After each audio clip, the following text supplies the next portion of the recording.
Good morning, students. Welcome to online classes. St. Angel's Public School, Bagpat, Standard 9th, Subject SST, Unit History, Chapter number 1st, The French Revolution. On the morning of 14 July 1789, the city of Paris was in a state of alarm.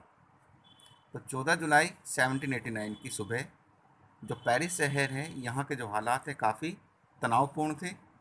Rumors spread that royal forces would soon be ordered to open fire upon the citizen. तो शहर में अफवाह फैली हुई है कि जो royal forces हैं, राजा की जो सेना है, would soon be ordered to open fire upon the citizen. उन्हें ऑर्डर दिया गया है कि शहर में रहने वाले जो नागरिक हैं उन पर गोलियां चलाई जाएं. Some 7,000 men and women gathered in front of the town hall and decided to form a people's militia.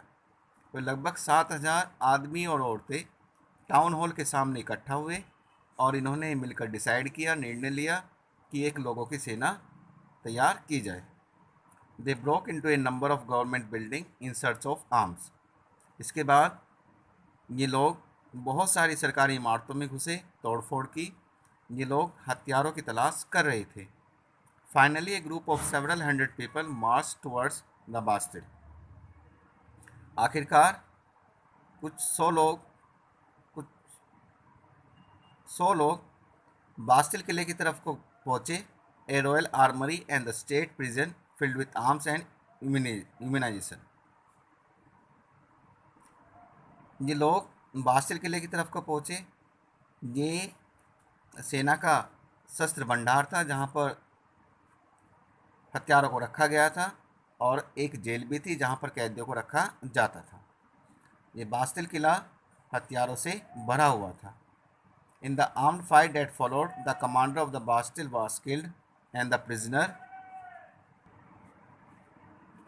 तो जनता और किले की सुरक्षा में तैनात लोगों के बीच में यहाँ पर युद्ध हुआ, लड़ाई हुई, जिसमें जो कमांडर था बास्टिल का वो मारा गया. And the prisoner released. और जो कैदी यहाँ पर बास्टिल किले में कैद करके रखे गए थे उन सबको आज़ाद करा दिया गया. Though there were only 7 of them. हालांकि यहाँ पर बास्टिल किले में जेल में मात्र 7 कैदी ही रखे गए थे. At the Bastille was hated by all. ये जो बास्टिल किला था इसको सब नफ़रत से देखा करते थे या इससे सब नफ़रत किया करते थे. Because it stood for the despotic power of the king. क्योंकि ये बास्टिल किला राजा की निरंकुश ताकत का प्रतीक था. The fortress was demolished and its stone fragmented were sold in the market to all those who wished to keep souvenir of its destruction. इस Bastille किले को नेस्तो नाबूद कर दिया गया. इसके पत्थरों को बाज़ारों में बेचा गया और इन पत्थरों को खरीदने वाले वो लोग थे जो इस बास्तिल किले के विध्वंस को एक यादगार के तौर पर अपने पास रखना चाहते थे. The days that followed so more writing both in Paris and the country side. आने वाले दिनों में और भी बहुत सारे विद्रोह देखने को मिले पेरिस में और गांव में. Most people were protesting against the high price of bread. ज़्यादातर लोग ब्रेड की अधिक कीमत का विरोध कर रहे थे. जो बड़ी कीमतें थी यहाँ पर ब्रेड की, उसके खिलाफ आवाज़ उठा रहे थे. When Louis king 16 returned to his palace Versailles after a day of hunting, he was told about the fall of Bastille. Louis king 16 अपने महल वर्जाइल में एक दिन बाद पहुँचे. इस शिकार पर गए हुए थे. यहाँ पर आने के बाद इनको खबर लगी कि जो बास्तिल का किला है वो लोगों ने नेस्तो नाबूद कर दिया है, उसको तबाह कर दिया है. Much later when historian looked up back upon this time they saw it as the beginning of a chain of events that ultimately led to the execution of the king in France. इतिहासकारों ने जब बाद में इन घटनाओं पर देखा तो उन्हें अंदाज़ा हुआ कि बास्तिल का किला जो तोड़ा गया, जो तबाह किया गया, वो शुरुआत थी एक ऐसी श्रृंखला की जिसमें आने वाले वक्त में बहुत सारे विद्रोह होने हैं और इनका अंत राजा की मौत पर जाकर रुकना है. Though most people at the time did not anticipate this outcome. हालांकि ये बास्टिल के किले पर जब हमला किया गया उस समय लोगों ने ये अंदाज़ा नहीं लगाया था कि ये घटनाक्रम राजा की मौत पर जाकर रुकेगा। How and why did this happen, ये क्यों और कैसे हुआ। The ancient regime and its crisis. The French revolution had been building up for many years. France की क्रांति काफ़ी लंबे समय से, काफ़ी सालों से तैयार हो रही थी। The peasant work from dawn to dusk on land on by their local lords. जो छोटे मोटे किसान थे या मजदूर थे, वो खेतों में सुबह से लेकर रात तक काम किया करते थे। टैक्सेस वर वेरी हाई, जो लगान इनसे वसूला जाता था वो बहुत ज़्यादा था। Because of war that France had fought in the 17th and 18th century and because of extravagance of Louis 14th and Louis 15th। तो फ्रांस ने 17वीं और 18वीं शताब्दी में बहुत सारी लड़ाइयाँ लड़ी, युद्ध किए। उसकी वजह से फ्रांस पर काफ़ी कर्जा हो चुका था। तो उसको पूरा करने के लिए इन्होंने आम जन पर, कॉमन पीपल पर, लोकल लैंडलॉर्ड्स पर, पीसेंट्स पर टैक्सेस को बढ़ा दिया था। इसके अलावा लुइस 14th और लुइस 15th काफ़ी फिजूल खर्ची किया करते थे।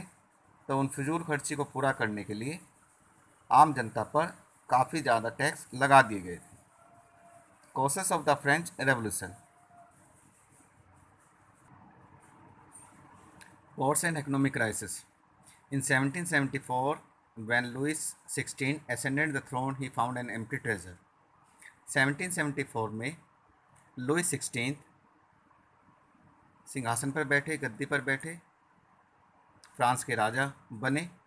और जब ये राजा बने तो इन्होंने पाया कि जो खजाना है वो पूरी तरह से खाली है। The nation had gone in to deep depth because of fighting in 7 years war. और देश काफ़ी कर्जे में चला गया है क्योंकि फ्रांस ने 7 year वॉर लड़ाइयाँ लड़ी थी, जो 1756 से लेकर 1763 के बीच में चली। And the revolutionary war in America under Louis 16। उसके अलावा अमेरिका में भी रेवोल्यूशनरी वॉर, क्रांतिकारी युद्ध किए गए जो लुइस 16 के नेतृत्व में हुए। In this war France help the 13 American colonies to gain their independence from Britain. इस युद्ध में फ्रांस ने 13 अमेरिकन कॉलोनीज़ की मदद की ब्रिटेन से अपने आप को आज़ाद कराने में। The war added more than $1 billion livre to a debt that had already risen to more than $2 billion livre। तो ये जो लड़ाई लड़ी गई, इन लड़ाइयों की वजह से फ्रांस पर 1 बिलियन से ज़्यादा का कर्जा बढ़ गया और टोटल जो कर्जा था फ्रांस पर वो 2 बिलियन लिवरे से भी ज़्यादा हो गया। Excessive taxation. Before the revolution, the common people were groaning under the burden of heavy taxes। इस क्रांति से पहले जो आम जनता थी वो हैवी टैक्सेस, भारी लगानों के बोझ के नीचे दबी हुई थी। The system of taxation was unjust and unreasonable. यहाँ पर फ्रांस के अंदर लगान का जो सिस्टम था वो उचित नहीं था। The upper class, which consisted of the noble and the church father, were exempted from all sort of tax।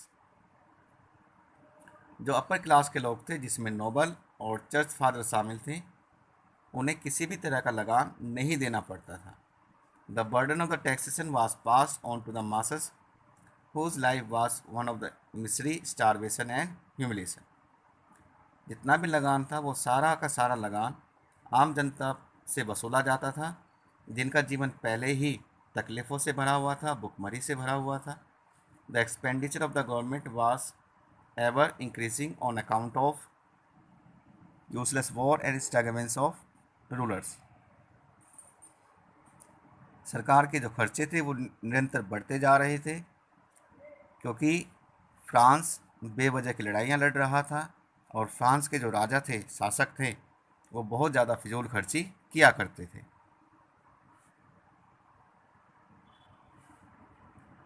With every increase in the demand for money, fresh taxes were imposed on the common people। जब भी extra पैसे की आवश्यकता पड़ती तो आम जनता पर नए नए टैक्स लगा दिए जाते। पीपल वेर फोर्स्ड टू पे ऑल काइंड ऑफ टैक्सेस। जो आम जनता है उसे सभी तरह के टैक्सेस पे करने पड़ते थे। This include A direct tax called tile, the land tax, road tax, toll tax, church tax, salt tax and tariff duties charged for moving goods from one province to another, up or down or across a river and so on। तो आम जनता पर बहुत सारे taxes लगे हुए थे जो उनको चुकाने पड़ते थे। The church too extracted its share of tax called tithes from the peasant. राजा के अलावा, प्रशासन के अलावा, चर्च भी आम जनता से टैक्स वसूला करता था जिसे टाइथ्स कहा जाता था। Sometimes 4/5 of the total income of a farmer would go towards the payment of taxes। कभी कभी तो आम जनता जो कमाती थी उसका लगभग 4/5 हिस्सा टैक्स चुकाने में चला जाता था। We will discuss the chapter further in next online class. Till then, stay connected. Have a nice day. Thank you.